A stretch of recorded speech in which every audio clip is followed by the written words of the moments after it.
Саламатсыздарбы?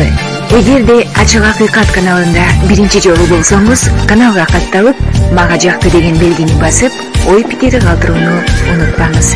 Чымындай жанды чыркаткан чындык биз менен.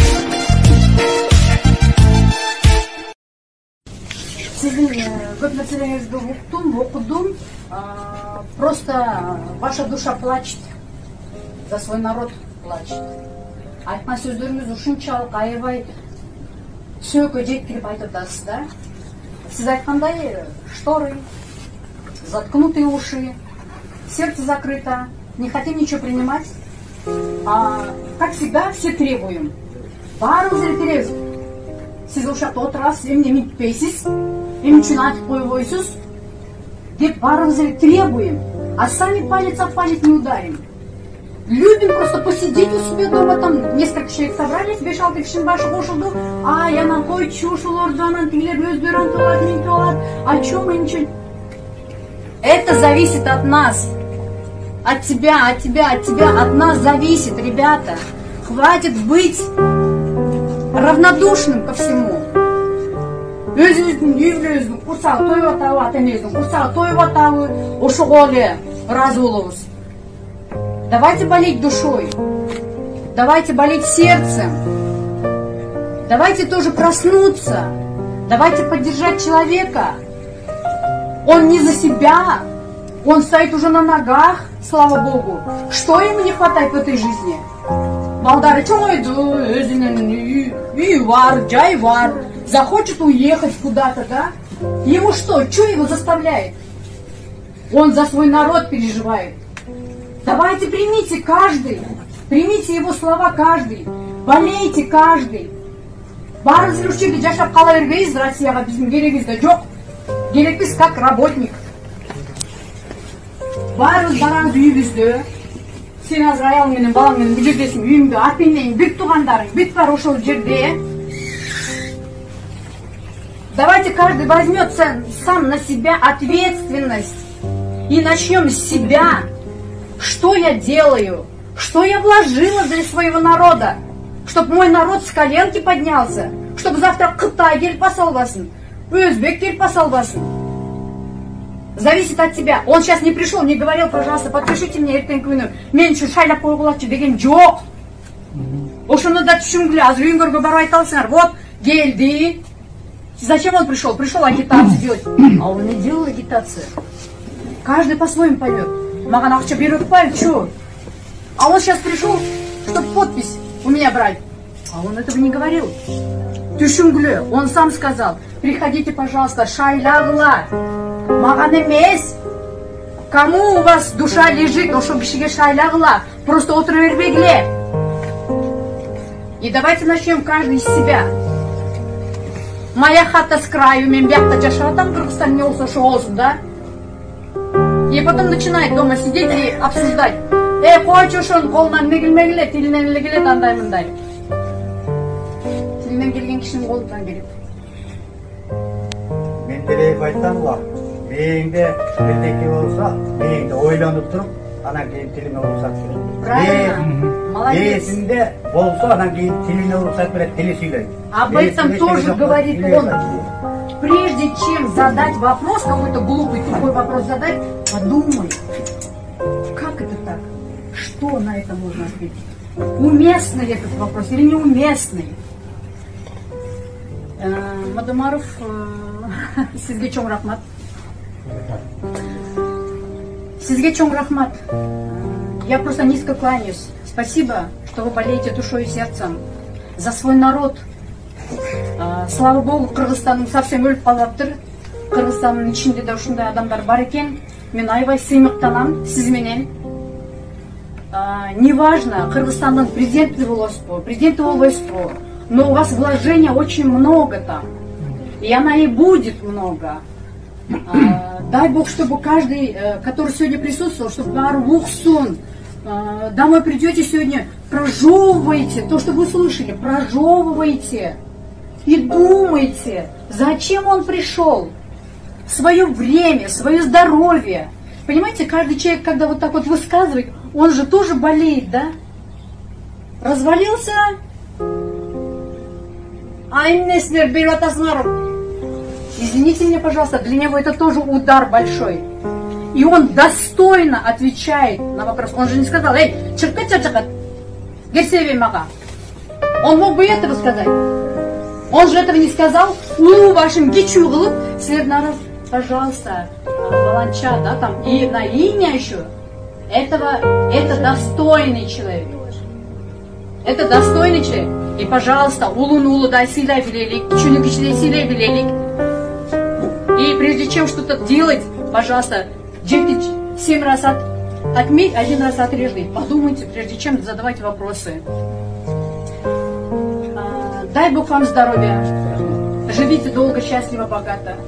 Дай Бог, чтобы наш народ жил. Наш народ думал так же, как и вы. Пусть у нас будет процветание. Конечно, сейчас не только Кыргызстан на колене, сейчас и Россия на колене. Понимаете, это как бы вирусные заболевания подтягивают друг друга. И поэтому Кыргызстан — это такой народ, это светлый народ, это жемчужина, Кыргызстан тоже, да? Мы не какой-то там народ непонятный. Мы гордость Кыргызстана. И поэтому, пожалуйста, чтобы наш народ жил в счастье, в здравии, в богатстве, в любви, в уважении. Это зависит от нас с вами, от меня, от тебя. И давайте начнем каждый с себя, пожалуйста. И я вам очень благодарна еще раз, пожалуйста. Спасибо большое. И всем спасибо. Мен ушул сөздү келгенде бир жолу ассаламу алейкум ва рахматуллахи ва баракату.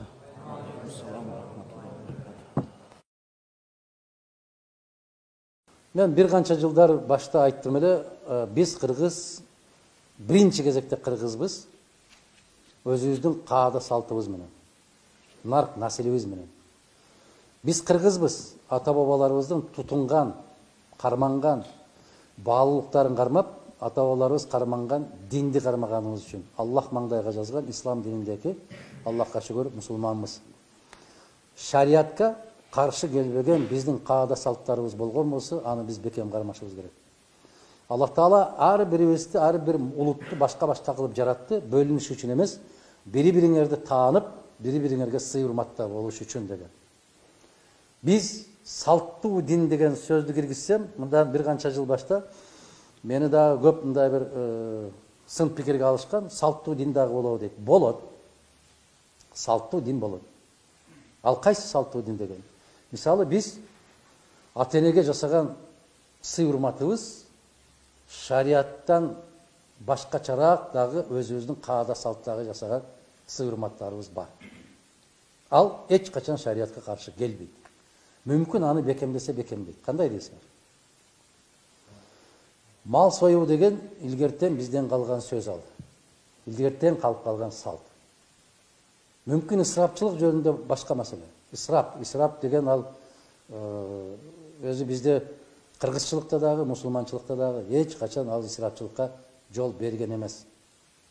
А эгерде исрапчылык болгон болсо, ал шариатка дагы эч кандай тиешеси жок, кыргызчылыкка да тиешеси жок. Бул адамгерчиликсиз деген гана сөз болуш керек. Бул баягы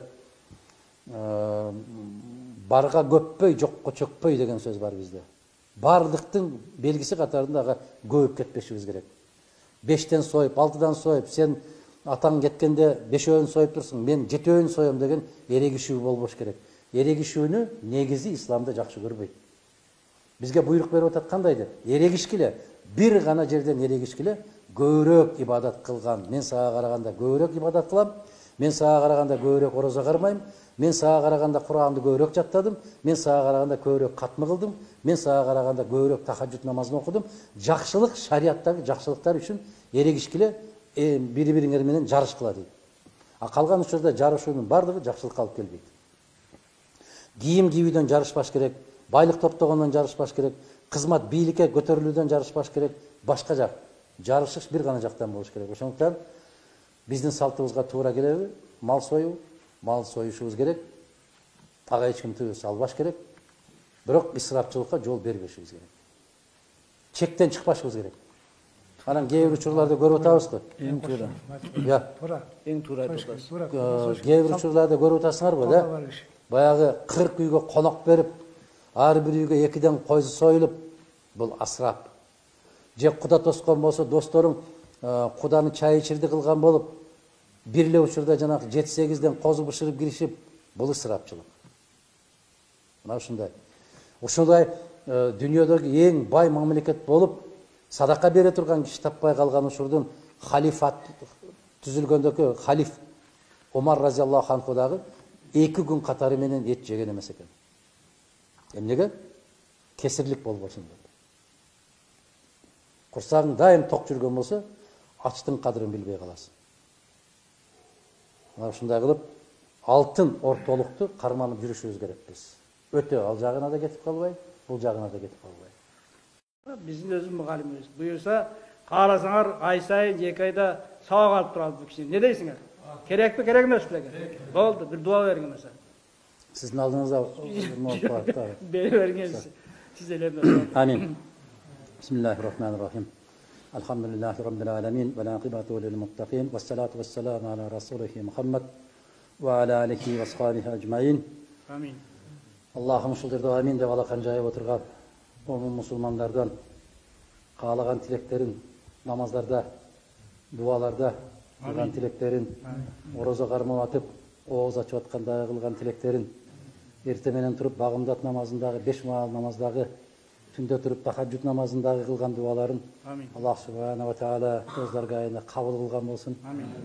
Yaratkan Allah uşul dünyöge qanday maqsadda jaratkan bolsa ошол мақсатта жашап өтүүчү сүйүктүү кулдарынан кылсын.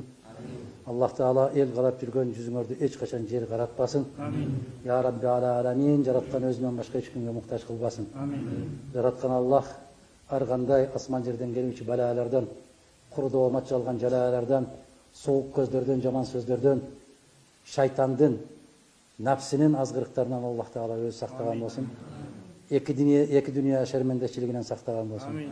Эки дүние өз рахматына бөлөгөн болуп, өзүнүн кандай максатта жараткан болсо ошол максатта жашап өтүшү сүйүктүү кулдардан кылып, бул дүйнөдө көргөн жыргалчылыктарым дагы, бул дүйнөдө көргөн жамандыктарым дагы Аллах таала ахиретине бир пайдалуу иштерге себепчилерден кылган болсун. Аллах таала ар кандай балалардан сактап, ахиретин берип, эки дүние рахматына бөлөнгөндөрдүн катарында кылышты насип эткен болсун. Ушул жерде окутуп аткан устаздардын дагы ар биринин кылган дуалары кабыл болуп, ошол силер себепчи болосуңар иншалла. Силер түздөн түз каары болуп чыккан болсоңор, бүтүндөй сооптор ушул кишилерге тийип турган болсун. Бул кишилердин жасап аткан иштерине Аллах таала күч кубат берсин, барака пайыз берсин. Ушулардын ар бирин жасап аткан иштерине биздин мамлекетибизге, элибизге, дини исламга пайдалуу кылган болсун. Ошол иштериндеги пайда болгон соопторду берекелүү кылып, ахиреттеги сооп иштериндеги таразасын басканга себепчилерден болгон болсун. Аллах таала өзүнөн башка эч кимге муктаж кылып кар кылбасын, өзү бирөөнүн көзүн каратпасын.